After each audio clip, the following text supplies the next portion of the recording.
നടുവേദനയും സയാറ്റിക്കയും ഒക്കെ വന്നു കഴിഞ്ഞാൽ വളരെ ഫലപ്രദമായിട്ട് സേഫായിട്ട് ചെയ്യാൻ പറ്റിയ എവിഡൻസ് ബേസ്ഡ് ആയിട്ടുള്ള ഏതെങ്കിലും എക്സർസൈസ് ഉണ്ടോ? എത്ര കാലം ചെയ്യണം?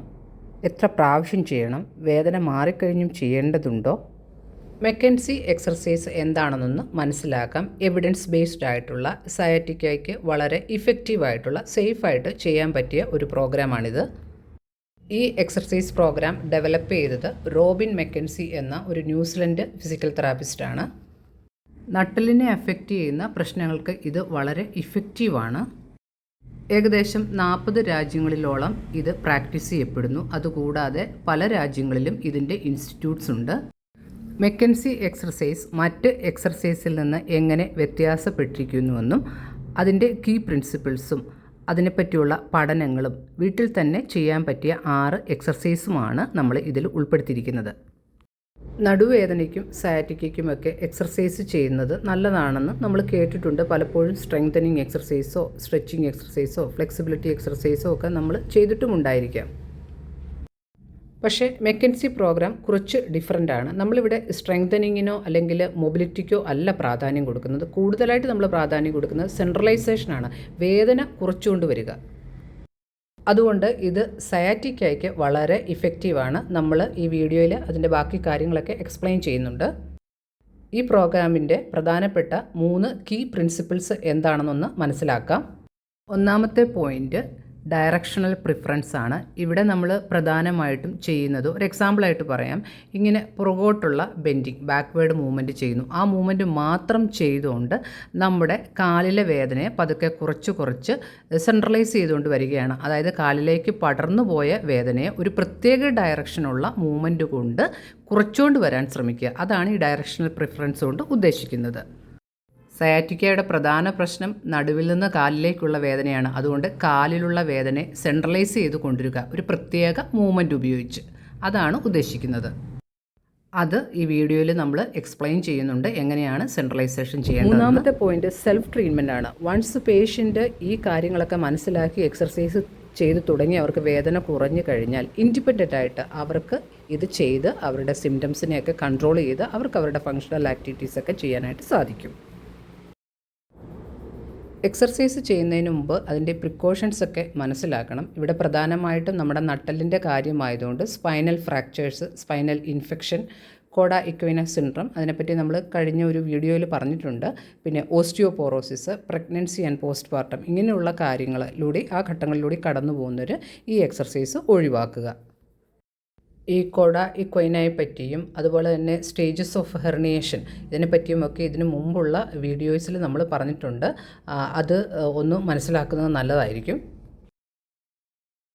എപ്പോഴും ഡിസ്ക് ഹെർണിയേഷൻ്റെ കാര്യത്തിൽ ഇങ്ങനെ പ്രിക്കോഷൻ പറയുന്നതിൻ്റെ കാരണം നമ്മൾ മുന്നോട്ട് കുനിയുന്നത്, പുറകോട്ട് ബെൻഡ് ചെയ്യുന്നത്, സൈഡിലേക്കുള്ള മൂവ്മെൻറ്റ്, റൊട്ടേഷൻ ഇങ്ങനെയൊക്കെ ചെയ്യുമ്പോൾ ചില ആളുകൾക്ക് അവരുടെ പതോളജി അവരുടെ കോഴ്സ് അനുസരിച്ച് അത് കൂടാനുള്ള ചാൻസ് ഉണ്ട്. അതുകൊണ്ട് എപ്പോഴും ആ ബയോമെക്കാനിക്സ് ഒന്ന് മനസ്സിലാക്കാനായിട്ട് ഒരു ഫിസിയോതെറാപ്പിസ്റ്റിൻ്റെ സഹായത്തോടു കൂടി എക്സർസൈസ് ചെയ്യുക.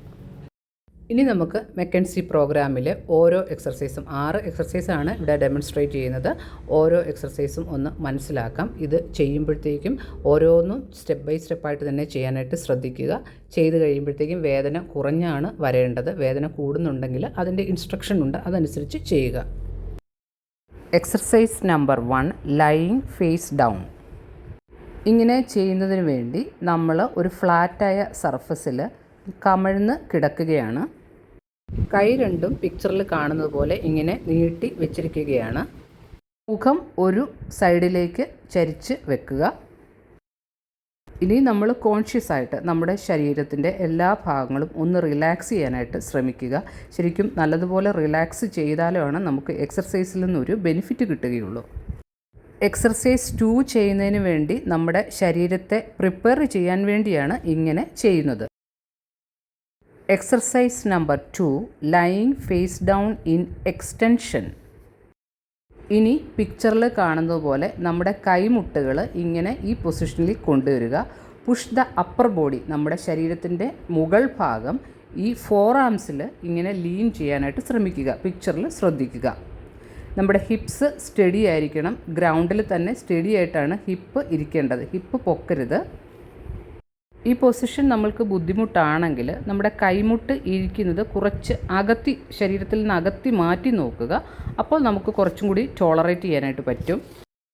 അതും പറ്റുന്നില്ലെങ്കിൽ നമ്മുടെ ചെസ്റ്റിൻ്റെ അടിയിൽ ഒരു പില്ലോ വെച്ച് സപ്പോർട്ട് ചെയ്യാനായിട്ട് നോക്കുക. അപ്പർ ബോഡീനെ സപ്പോർട്ട് ചെയ്യാനായിട്ട് ഒരു പില്ലോ വെച്ച് നോക്കാവുന്നതാണ്. ഈ പൊസിഷൻ ഒരു 2 to 3 മിനിറ്റ് മെയിൻറ്റെയിൻ ചെയ്യുക. അതിൻ്റെ കൂടെ ഡീപ്പ് ബ്രീത്തിങ്, ഈ ഡീപ്പ് ബ്രീത്തിങ് എക്സർസൈസിനെ പറ്റി ഇതിന് മുമ്പ് ഒരു വീഡിയോ ചെയ്തിട്ടുണ്ട്. അറിയത്തില്ലെങ്കിൽ ആ എക്സർസൈസ് ഒന്ന് നോക്കുക. ഇങ്ങനെ ഒരു പ്രാവശ്യം ചെയ്താൽ മതി. ഓക്കെ ആണെന്നുണ്ടെങ്കിൽ നമുക്ക് ഒരു ദിവസം അത് 3 പ്രാവശ്യം ചെയ്യാം. Exercise number 3, extension in lying. അത് ഒന്ന് നോക്കാം. എക്സ്റ്റൻഷൻ എന്ന പദം കൊണ്ട് ഉദ്ദേശിക്കുന്നത് ബെൻഡിങ് ബാക്ക്വേർഡ് ആണ്. നമ്മൾ ഈ പിക്ചറിൽ കാണുന്നത് പോലെ സയാറ്റിക്കയ്ക്ക് വേണ്ടിയാണ് നമ്മളിത് ചെയ്യുന്നത്. നമ്മളുടെ ലെഗ് പെയിൻ വേഴ്സൺ, അതായത് കൂടിയിട്ടൊന്നും ഇല്ല എന്നുണ്ടെങ്കിൽ മാത്രമാണ്, അതായത് ഫസ്റ്റും സെക്കൻഡ് ചെയ്തു കാലിലെ വേദന കൂടിയിട്ടില്ല, അങ്ങനെയുണ്ടെങ്കിൽ മാത്രമാണ് നമ്മൾ ഈ 3ാമത്തെ പൊസിഷനിലേക്ക് വരുന്നത്. 2 കൈയും നമ്മുടെ ഷോൾഡറിൻ്റെ അടിയിൽ വെക്കുക. Gently push up and straighten the elbows. ഇവിടെ നമ്മുടെ എൽബോസ് നമ്മൾ നിവർത്തുകയാണ് ചെയ്യുന്നത്. അപ്പർ ബോഡിയെ കുറച്ചും കൂടി മുകളിലേക്ക് ഉയർത്തുകയാണ്. ഇപ്പോഴും ഹിപ്സിൻ്റെ പൊസിഷൻ ശ്രദ്ധിക്കുക. ഹിപ്പ് ഇപ്പോഴും ഗ്രൗണ്ടിലാണ്. ഇവിടെ പെൽവിസും ഹിപ്സും ഒക്കെ റിലാക്സ്ഡ് ആയിരിക്കണം. അതായത് നമ്മുടെ ഉയർത്തിയ ഭാഗമല്ല, ഈ ഗ്രൗണ്ടിൽ ടച്ച് ആയിട്ടിരിക്കുന്ന ഭാഗം നല്ലതുപോലെ റിലാക്സ്ഡ് ആയിട്ടാണ് ഇരിക്കേണ്ടത്. ഈ പൊസിഷൻ ഒരു 1 to 2 സെക്കൻഡ്സ് ഹോൾഡ് ചെയ്യുക. അതിനുശേഷം നമ്മൾ ആദ്യം തുടങ്ങിയ പൊസിഷനിലേക്ക് വരിക. ഒരു 10 പ്രാവശ്യം ഇങ്ങനെ ചെയ്തു നോക്കാവുന്നതാണ്. അത് ഓക്കെ ആണെന്നുണ്ടെങ്കിൽ എവരി 2 hours, ഒരു ദിവസം എവരി 2 hours നമുക്ക് ഇത് ചെയ്തു നോക്കാവുന്നതാണ്. ഓരോ പ്രാവശ്യവും ചെയ്യുമ്പോഴും കുറേശ്ശെ നമ്മുടെ ബോഡി മുകളിലേക്ക് പുഷ് ചെയ്യാനായിട്ട് നോക്കുക. Next exercise number 4, extension in standing. ചില ആളുകൾക്ക് ഈ എക്സസൈസ് നമ്പർ 3 അൺകംഫോർട്ടബിൾ ആയിരിക്കും. അതായത് അങ്ങനെ ഉയരാനായിട്ട് ബുദ്ധിമുട്ട്, സ്പൈൻ അത്രയും ഫ്ലെക്സിബിലിറ്റി ഉണ്ടായിരിക്കുകയില്ല. അങ്ങനെയുള്ളവർക്ക് ചെയ്യാവുന്ന ഒരു ഓൾട്ടർനേറ്റീവ് പൊസിഷനാണ് ഇപ്പോൾ നമ്മൾ പിക്ചറിൽ കാണുന്ന പോലെ നിന്നുകൊണ്ടുള്ള ഈ ബാക്ക് എക്സ്റ്റൻഷൻ. ഇതിനുവേണ്ടി പിക്ചറിൽ കാണുന്ന പോലെ നിൽക്കുക. കാല് കുറച്ച് അകത്തിയാണ് നിൽക്കേണ്ടത്. നമ്മുടെ ശരീരത്തിന് ഇടുപ്പിൻ്റെ ഭാഗത്തൊരു കേർവ് പോലെ വരുന്നൊരു ഭാഗമുണ്ടല്ലോ, ആ ഭാഗത്തായിട്ട് നമ്മുടെ കൈ വെക്കുക. ഇങ്ങനെ കൈയെ ഒരു ഫൾക്രം പോലെ ഉപയോഗിച്ചുകൊണ്ട് നമ്മുടെ അപ്പർ ബോഡിയെ പുറകോട്ടേക്ക് ആക്കുകയാണ്. അപ്പോൾ അധികം വേദന ഉണ്ടാകാൻ പാടില്ല. Hold this position for 1 to 2 seconds. ഇനി വീണ്ടും പഴയ പൊസിഷനിലേക്ക് തിരിച്ചു പോവുക. 10 പ്രാവശ്യം ഇങ്ങനെ ചെയ്യാവുന്നതാണ്. ഓക്കെ ആണെങ്കിൽ എവരി 2 hours ഒരു ദിവസം റിപ്പീറ്റ് ചെയ്യാവുന്നതാണ്. ഇനി നമുക്ക് അങ്ങനെ വെറുതെ ഇങ്ങനെ ബാലൻസ് ഇല്ലാതെ നിന്ന് ചെയ്യാൻ പറ്റുന്നില്ലെങ്കിൽ ഒരു ടേബിളിലോ അല്ലെങ്കിൽ എന്തെങ്കിലും ഒരു സപ്പോർട്ടിൽ നമുക്കങ്ങനെ ചാരി നിന്നുകൊണ്ട് വേണേൽ ചെയ്ത് തുടങ്ങാവുന്നതാണ്. Next exercise, flexion in lie. Flexion എന്ന പദം കൊണ്ട് അർത്ഥമാക്കുന്നത് ബെൻഡ് ഫോർവേഡ് എന്നാണ്. നമ്മൾ ഇതുവരെ ചെയ്തതെല്ലാം എക്സ്റ്റൻഷൻ, അതായത് ബെൻഡ് ബാക്ക്വേർഡ് ആയിരുന്നു. ഇപ്പോൾ നമ്മൾ ഇനിയിപ്പോൾ ഫ്ലെക്ഷൻ ഫോർവേഡാണ് ചെയ്യാൻ പോകുന്നത്. അതുകൊണ്ട് പ്രത്യേകം ശ്രദ്ധിക്കുക. ഈ ചെയ്ത എക്സർസൈസ് ഒക്കെ തന്നെ നമുക്ക് കംഫോർട്ടബിളാണ്. നമ്മൾ ഓക്കെ ആണെങ്കിലാണ് നമ്മൾ ഈ പൊസിഷനിലേക്ക് പോകുന്നത്. പിക്ചറിൽ കാണുന്ന പോലെ ആദ്യം നിവർന്ന് കിടക്കുന്നു. അതിനുശേഷം നമ്മുടെ 2 നീയും മടക്കി ചെസ്റ്റിലേക്ക് കൊണ്ടുവരികയാണ്. നമ്മുടെ കൈ ഉപയോഗിച്ച് ആ 2 നീസും നമ്മൾ റാപ്പ് ചെയ്തിരിക്കുകയാണ്. ആ പൊസിഷൻ ഒരു 1 to 2 സെക്കൻഡ്സ് ഹോൾഡ് ചെയ്യുക. ഇങ്ങനെ ചെയ്യുന്ന സമയത്ത് തല ഉയർത്താനായിട്ട് പാടില്ല, കാല് നീട്ടാനും പാടില്ല. ഈ പൊസിഷൻ നമുക്ക് കംഫോർട്ടബിൾ ആണെങ്കിൽ 10 repetitions ചെയ്യാം. എവരി 2 hours ഒരു ദിവസം ചെയ്യാവുന്നതാണ്. Next exercise number 6, flexion in sitting. Exercise number 5 നമ്മൾ കൺസിസ്റ്റൻ്റ് ആയിട്ട് ഒരാഴ്ച ചെയ്ത് നമുക്ക് യാതൊരു ബുദ്ധിമുട്ടുമില്ല, വേദനയൊക്കെ കുറഞ്ഞു, അങ്ങനെയുണ്ടെങ്കിൽ മാത്രമാണ് ഈ കാണുന്ന പൊസിഷനിലേക്ക് നമ്മൾ വരാൻ പാടുള്ളൂ. അതിനുവേണ്ടി നമ്മൾ ഇങ്ങനെ ഒരു കസേരയുടെ എഡ്ജിൽ ഇരിക്കുക. കാല് ഇതുപോലെ കുറച്ച് അകത്തിയാണ് ഇരിക്കേണ്ടത്. അതിനുശേഷം ബെൻഡ് ഫോർവേഡ് ഇങ്ങനെ മുന്നോട്ട് കുനിഞ്ഞു വന്നിട്ട് നമ്മുടെ ആംഗിളിലോ അല്ലെങ്കിൽ ഫ്ലോറിലോ തൊടാനായിട്ട് ശ്രമിക്കുക. Return to the starting position immediately. അതിനുശേഷം അങ്ങനെ ടച്ച് ചെയ്യാൻ ശ്രമിച്ചു ഉടനെ തന്നെ തിരിച്ച് നമ്മുടെ സ്റ്റാർട്ടിംഗ് പൊസിഷനിലേക്ക് വരിക. ഓക്കെ ആണെന്നുണ്ടെങ്കിൽ ഒരു 10 റെപ്പിറ്റീഷൻ ചെയ്യാവുന്നതാണ്. അങ്ങനെ എവരി 2 hours വേണമെങ്കിൽ റിപ്പീറ്റ് ചെയ്യാവുന്നതാണ്. ഓരോ റെപ്പിറ്റീഷൻ ചെയ്യുമ്പോഴും നമുക്ക് എത്രത്തോളം കുനിഞ്ഞു വരാനായിട്ട്, അതായത് നമ്മുടെ സ്പൈൻ ഫ്ലെക്ഷൻ, അതായത് നഷ്ടപ്പെട്ടിരുന്നൊരു മൂവ്മെൻറ്റാണ്, അത് ഉണ്ടാക്കിയെടുക്കാൻ ശ്രമിക്കുകയാണ്. പക്ഷേ വേദനയോട് കൂടി അത് ചെയ്യേണ്ട കാര്യമില്ല. അതുകൊണ്ട് നമ്മൾ ആദ്യം പറഞ്ഞ എക്സർസൈസൊക്കെ ചെയ്ത് നമ്മൾക്ക് ഒരു 1 week ചെയ്ത് നമ്മൾ ഓക്കെ ആണെങ്കിൽ മാത്രമാണ് നമ്മൾ ഈ എക്സർസൈസ് ചെയ്യുന്നത്. വളരെ അധികം ശ്രദ്ധിക്കേണ്ട ഒരു കാര്യമാണ്. ഇപ്പോൾ നമ്മൾ 6 എക്സർസൈസ് മനസ്സിലാക്കി കഴിഞ്ഞു. ഇപ്പോൾ അക്യൂട്ട് പെയിൻ, അതായത് അടുത്ത കാലത്തുണ്ടായ നല്ല പെയിനുണ്ട്, സ്ഥിരമായ പെയിനൊക്കെ ആണെങ്കിൽ എക്സർസൈസ് 1ഉം 2ഉം ചെയ്യുക.